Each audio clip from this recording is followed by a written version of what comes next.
Saya mengucapkan terima kasih kepada teman-teman dari media. Tadi yang jadi pertanyaan lebih baik dengan framingnya kampanye yang berlogo salah satu caleg di Mekah di depan Ka'bah itu sudah jadi perhatian kami.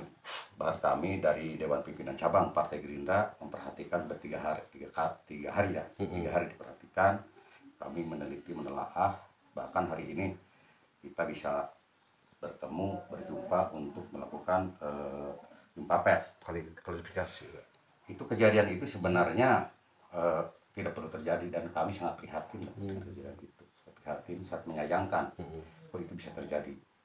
Karena walaupun bagaimana saya sendiri sebagai Wakil Ketua Dewan Pimpinan Cabang Partai Gerindra, sebagai pengurus Partai Gerindra, sebagai kader Gerindra, saya juga sebagai Wakil Ketua Majelis Ulama. Saya sudah dua periode tahu mana yang baik atau yang tidak. Karena yang namanya dalam konteks politik, yang namanya politik itu tidak boleh dibawa ke agama. Tapi orang berpolitik harus beragama, gitu kan? Biar orang santun, biar orang selalu baik, gitu kan? Selalu ramah dan selalu yang lain-lainnya dalam konteks berpolitik. Nah, politik juga ada etikanya. Dari permasalahan tersebut ada tiga hal yang kami perhatikan dari 3 sisi. Yang pertama dari sisi sisi agama. Dalam sisi agama itu kan tidak baik. Yang namanya di tanah Mekah, Al-Mukarramah atau depan Ka'bah itu tidak patut dan tidak layak itu kan untuk berkampanye. Siapapun orangnya lah. Kita seorang muslim, kita semua tahu itu Ka'bah itu adalah tempat suci itu kan yang diagung-agungkan oleh semua umat muslim di seluruh dunia. Itu kan sangat tidak mungkin yang namanya tempat Ka'bah Al-Mukarramah untuk dijadikan sebagai arena ajang kampanye. Jangankan di Ka'bah, gitu kan, di masjid aja kan nggak benar, dan itu diatur oleh undang-undang. Itu kan dalam berkampanye itu ada tata caranya. Jadi sangat menyayangkan, dan itu salah satu menunjukkan suatu ambisius oknum, gitu kan, ambisius oknum yang menurut saya terlampau berlebihan kalau depan Ka'bah sampai berkampanye. Itu dari sisi agama berarti kan tidak baik. Dari sisi politis ini sangat merugikan partai kami ya. Karena saya sendiri sekarang berbicara di depan teman-teman itu atas dasar daripada dialog dengan Dewan Pimpinan Cabang.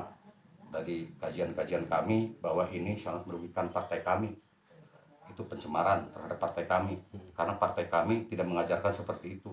Kami mengajarkan sopan santun, etika, cara berpolitik yang bagaimana yang baik. Kita boleh berkompetisi, kita boleh sebagai kompetitor. Tapi aspek-aspek etika juga harus dipakai. Nggak boleh berpolitik itu banyak cara kok. Nggak perlu kita main tabrak aturan-aturan yang sudah ada, baik aturan dari sisi undang-undang maupun aturan sisi agama, nggak boleh. Berarti aspek politik sangat merugikan kami. Terus dalam aspek hukum itu juga dari kajian kami, aspek hukum itu kan pencemaran nama baik partai kami. Dan dari sisi aspek hukum itu sangat merugikan kami.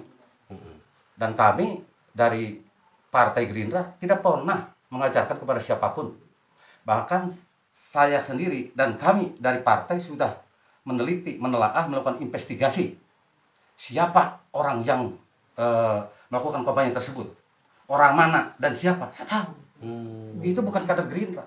Bukan kader Gerindra. Sudah dikantongi Pak itu. Sudah dikantongi. Domisilinya segala macam dan dia juga orang mana, itu kan. Dia bukan kader Gerindra. Saya yakin kader Gerindra itu sangat disiplin lah. Karena Gerindra itu partai komando, tidak pernah main selanang-selonong gak karu-karuan, jalan-jalan sendiri. Jadi dalam konteks hukum itu sangat merugikan kami, dan kami menyarankan dan mengingatkan kepada oknum tersebut 1x24 jam, gitu kan, tidak mengklarifikasi di media, gitu kan, selama 1 minggu, harus berturut-turut 1 minggu. Kami akan melakukan laporan ke polisi. Kalau boleh tahu oknumnya orang mana Pak? Ya. Kalau boleh tahu oknumnya orang mana Pak? Orang juga. Itu nanti dalam kalau kami udah melakukan LP dalam penyelidikan ini bisa diketahui siapa orangnya. Soalnya mengenai partai politik Gerindra sebagai kontestan yang sekarang apalagi punya jagoan capres juga kan. Ya iyalah, itu kan secara utuh. Kalau partai Gerindra itu ada capresnya, ada calegnya, semua. Itu kan satu aja yang tidak bisa dipisahkan. gitu kan. Jadi kami merasa terusik gitu kan, merasa terusik. Ini perbuatan-perbuatan yang tidak baik ya, perbuatan-perbuatan yang tidak positif dan sangat tidak elegan, yang namanya berkampanye di tempat-tempat yang dilarang menurut agama kan dilarang. Jadi saya mengulang kepada oknum tersebut, 2 kali 24 jam ya, 2 kali 24 jam tidak mengklarifikasi di media dalam kurun waktu 1 minggu berturut-turut, berturut-turut, nanti kami akan melakukan laporan, akan memberikan LP terhadap pihak Polres Kuningan. Artinya itu dilakukan oleh partai terhadap oknum tersebut. Nah kemudian ketika ini kan keterikatan caleg dari Gerindra juga yang di dalam spanduk kecil itu gimana? Kalau keterikatan dengan caleg, saya tidak berandai-andai ya. Bisa saja oknum orang bawa banner, bawa apa, bawa ke mana aja kan bisa. Dan ini tidak berandai-andai lah. Yang jelas, oknum tersebut, satu, dia itu bukan kader Partai Gerindra. Yang kedua, dia domisilinya saya udah paham, gitu kan? Bahwa itu adalah satu oknum yang merusak citra Partai Gerindra. Mungkin ada pengingat ataupun teguran ataupun tabayun terhadap caleg yang dibawa itu. Ya. Terhadap siapa? Caleg yang dipoto itu, yang dibawa oknum itu. Itu kan hal lain. Ini kan menyangkutnya bukan calegnya. Kita menyangkut masalah partai. Ya. Karena itu sudah bawa logo partai.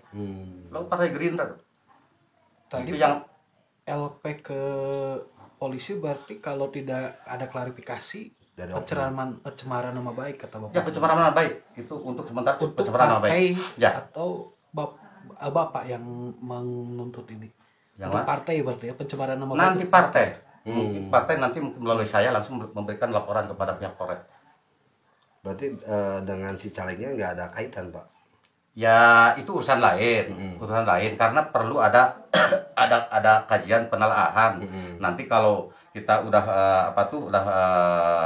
melakukan LP, melakukan laporan ke pihak polisian, nanti akan bisa diketahui atas penyidikan dan penyelidikannya seperti apa. Ya kan barangkali si calegnya juga tidak tahu. Yang jelas lokus deliktinya kejadiannya di Tanah Mekah itu. Iya.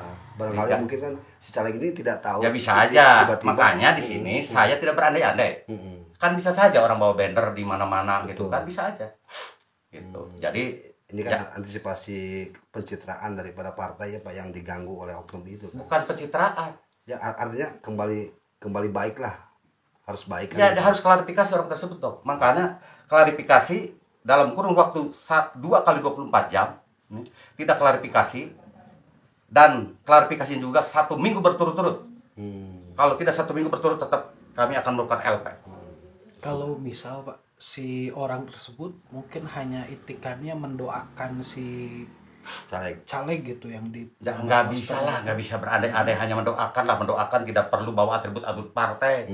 Atribut partai itu diatur oleh undang-undang loh. Nggak bisa, jangan gegabah. Ini partai politik, gitu kan? Ini partai politik, bahkan partai kami juga adalah partai besar, gitu kan? Dan udah jelas, gitu kan? Sebagai partai pemenang kedua pemilu, nggak mungkin kita bisa berandai seperti itulah. Nggak bisa pakai main-main lah urusan partai politik. Nah Pak, terlepas permasalahan ini Pak, ini berdampak nggak sih Pak terhadap sendi-sendi ataupun struktural di PAC sampai ranting itu? Berdampak gimana maksudnya? Dengan munculnya ini Pak. Berdampak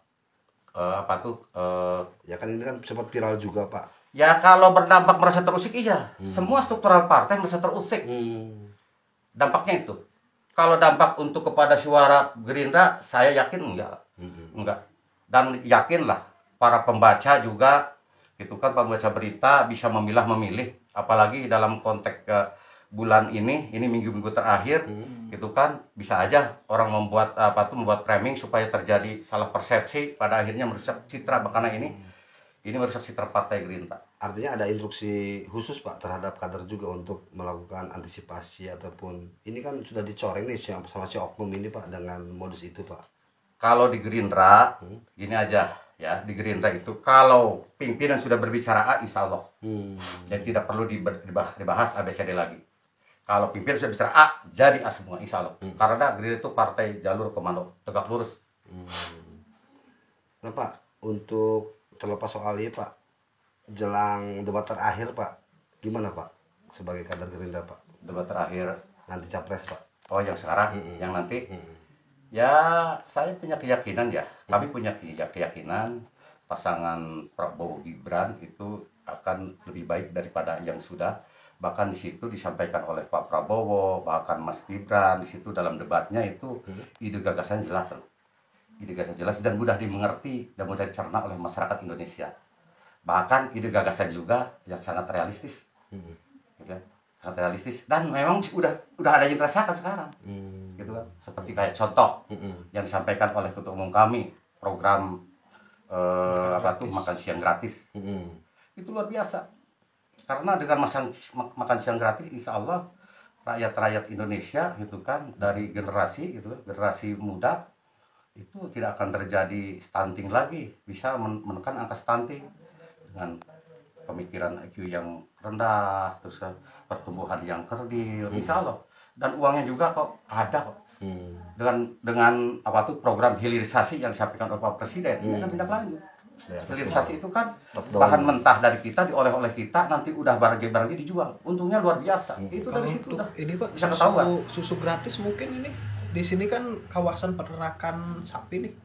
Untuk program susu gratis mungkin besok bisa terakomodir semua ya? Ya nanti bisa dibicarakan lah, kan menyesuaikan kultur di daerah. Gitu kan. Daerah ada peternak, ada yang tidak. Nanti itu kan program itu nanti dikembangkan tetap dengan pihak pemerintah. Tapi yang jelas itu program sangat luar biasa itu. Target berapa persen untuk capres Pak? Untuk Kuningan sendiri? Untuk Kuningan target kita di angka 70%. 70%. Berarti meningkat dari Pilpres kemarin ya. Suara Prabowo kan kemarin 55% ya. Ya. Dan kita yakin Kuningan menang. Artinya satu putaran juga. Satu putaran. Memang kita sudah berkampanye di mana-mana setiap konsolidasi sekaligus dengan paket caleg gitu kan. Kita kampanye satu putaran. Dan kita meyakini bahwa satu putaran itu akan terjadi. Coba kita lihat hasil survei kan selalu meningkat. Pasangan Pak Prabowo Gibran meningkat terus. Ya insya Allah lah, tinggal beberapa hari nanti bisa dari 50 ke atas bisa lebih. Baik, terima kasih Pak. Berarti Pak, untuk yang tadi kembali ditegaskan Bapak minta si oknum tersebut klarifikasi dalam waktu 2x24 jam. Dalam hari waktu ini 1 minggu berturut-turut. Mulai hari ini Ya. 2x24 jam ditunggu klarifikasi dan seminggu berturut-turut di media sosial atau di media? Di media sosial, di media cetak juga. Gitu kan. Di beberapa media bahkan paling sedikit itu 10 media ya. Atau mungkin bisa diundang ke kantor DPC gitu Pak? Gak usah lah, dia itu harus mengerti, dia juga yakin dia politisi lah. Tahu dia levelnya politisi tingkat apa, itu dia politisi.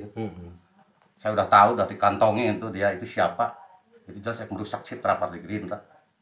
Oke, baik Bapak, terima kasih. Ya.